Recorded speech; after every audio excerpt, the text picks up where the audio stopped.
Hello, this is Dr. Dwan Milam-Reed with the Mind, Body, and Soul Experience coming to you from Houston, Texas. Today I want to talk to you about 6 date night tips to help you to create a spectacular marriage and to help you to overcome common dating obstacles such as children, time, and money. What was your best date with your spouse? What was your best date? And what tips have you found that have helped you to overcome date night obstacles? Please share those below so that others can benefit from your experience. Those ideas are always wonderful to see and to share. Also, I want to mention, if you like this video, be sure to like it, to make a comment, and to subscribe below. Before I begin, I want to just mention very briefly that this video is for informational purposes only. If you're in need of additional support, please contact a licensed therapist in your area. So, dating. Why date? Why is that important? Sometimes we find that we have drifted apart as a couple.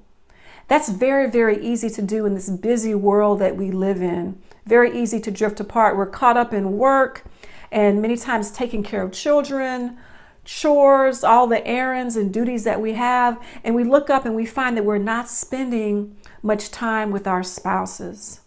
Dating is integral to growing closer together. If we don't date, it's nearly impossible to have a truly strong, intimate relationship with our spouse. It's just like plants. If you don't water that plant, it's going to grow. It's going to become stale. It's going to become dry. And dating helps us to connect with our spouse. It allows us to give our spouse that undivided attention and to continue to learn more about our spouse and to get to know them. We all go through many changes in life. Some people say that we have 3 different lives, 3 different metamorphoses in one life, 3 major life changes. And sometimes when we get married, we're in that first phase of life and we look up and somewhere along the way, we really change, once or twice or 3 times. And the person that we married is no longer the person that we have. They're very, very different. So dating helps us to grow with one another and to get to know one another. It also helps us to deal with life stresses. We go through things. We experience deaths in our life. In our families, we experience illness, job changes, pregnancy, all different types of things. And as we date, it helps us to grow close and to have that communication that helps us to be strong in our marriage and individually. People that don't date, many things are associated with not growing together in intimacy with our spouse. And it makes it very difficult to have a truly close, loving, tight marriage, but it also makes it difficult for us to be emotionally healthy and strong when we're not spending that time with our spouse. In couples counseling, I ask all of my couples, are you dating? That's one of the first questions I ask. Are you dating? How much do you date? And what I often hear from people that come to couples counseling is, no, we're not dating. When I ask young couples that question and I ask them, why aren't you dating? Many times they'll tell me, well, we don't have childcare. Our finances are really tight. Time is really, really tight because we're going to all the kids' activities. We're working. We have to take care of the house. And when I ask older people, are you dating? The answer I get to that question sometimes is, no, we're not dating. We've been married so long. There's no need to date. Well, that's not true. Very, very hard to have a hot, sexy, fun marriage if you're not spending time together, connecting with one another. And that's what I want to talk to you about today. How do we do that when we have obstacles to dating? A weekly date is the best option. If we can set aside one day a week, Friday night date, Saturday night date, to spend time with our partner, that is ideal, but not everyone is able to do that. For some people, twice a month is a stretch, or once a month is very difficult. So I encourage you to date at least, if you can, if at all possible, to leave the house and to date at least once a month. If you're not able to do that twice a month, to make sure that you have an in-house date at least once a month. And we'll talk a little bit more about that in just a minute. So tips for dating. If you have young children and childcare is an issue, sometimes we can we meet friends and people that we trust, and we can ask them to watch our children while we go out on a date, and we can watch their children so we can share babysitting tasks. When my kids were young, I borrowed a friend's nanny, and my husband and I borrowed a friend's nanny, and it was very expensive. It was expensive, so our dates were cheap. We had to pay her. We couldn't afford to pay her and go out on a nice date ourselves. So we paid her. We went somewhere, very, very, very cheap. But we had a lot of fun, and it was really, really important for our marriage. What I've seen some couples do is they'll go into work late. They'll take the kids to school, and they'll go into work late, and they'll go out on a date. They'll go to breakfast in the morning, and that's an ideal thing. Or they'll spend time alone at home in the morning. Or after they've put the kids to bed, they'll have a date in-house at home. Or if they're testing out a new babysitter, they don't have anybody that they can trust, they'll have the babysitter in the house and they'll have a date in the garage, or they'll date in the backyard. So when you have kids, it takes a lot of creativity if you don't have that ideal situation where you have family close by. And we didn't when our kids were growing up. We are transplants to Houston, and we didn't have any family around, so we had to be super creative. So I encourage you that if you have that obstacle, to really think outside the box and to not allow being in a new place or not knowing people well to hold you back from dating. Our budget can be an obstacle to dating. Well, there are lots of ideas for free and cheap dates. One of them is Groupon, 2 for 1. Going to the park is free. You may have some museums in your area that have days that are free. You may want to just drive around. It's a lot of fun to just drive around, or to go to Starbucks and have coffee and to sit together.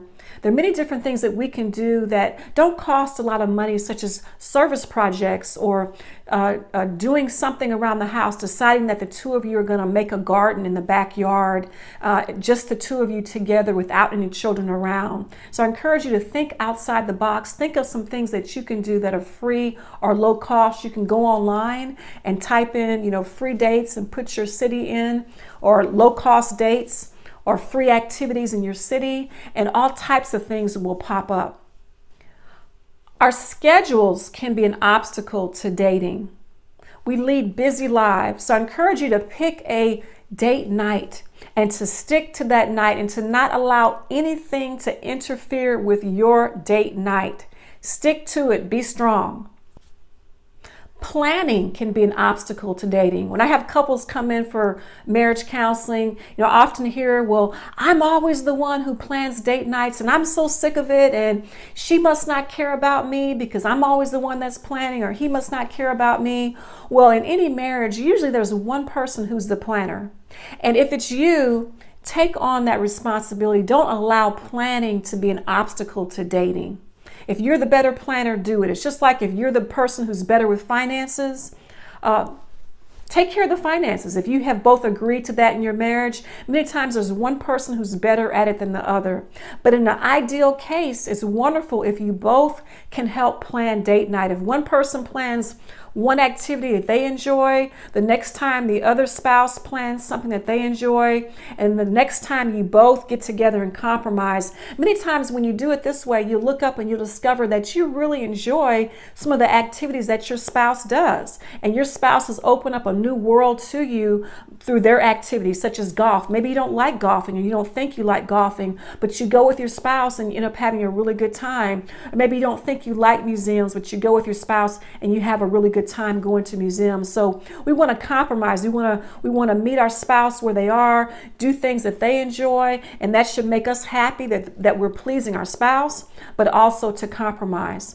Make sure as well that your date nights have time where you're actually spending time together in conversation. Don't just go to a movie and sit side by side and watch a movie and then go home. You could have done that at home. You could have just sat at home and watched TV, which really is not very productive. So if you decide to go to a movie, go to dinner first and sit with one another and face to face and spend time talking and learning more about your spouse, or go have coffee or tea somewhere. Some people say, I really don't know what I want to do on a date night. Now, what are we going to do?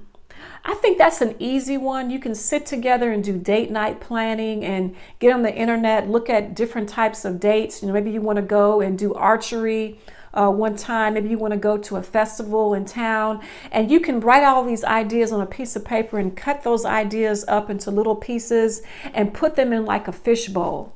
And each time when you're trying to figure out what are we going to do on date night, just put your hand in the bowl and pick out something, pick out an idea that you two can do together with each other. Very, very easy way to date. I hear some couples say when they come into couples therapy, we really don't know what to talk about on date night. When we go out, we don't really have a whole lot to say to each other, or we end up arguing about things, and dating just makes it worse. So it's better if we just don't spend time together. And I've heard that so many times.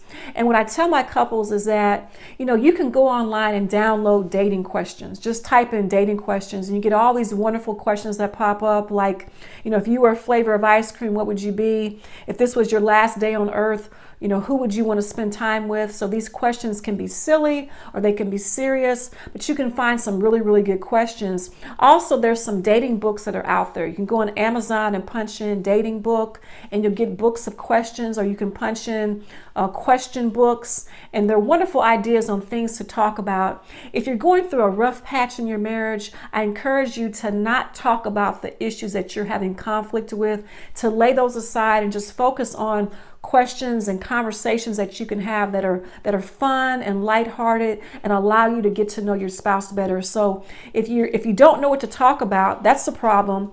Make sure that you plan those discussions ahead of time. It becomes much, much easier the more that you date. And lastly, I want to say, make sure that your dates are distraction free, that you put away your cell phone, that you can't have any interruptions, that your spouse gets your undivided attention. And I encourage you to date often, to have a wonderful, awesome, amazing time, and to be sure to share with us any comments that you have about dating your spouse. Thanks for tuning in and have a wonderful, blessed day.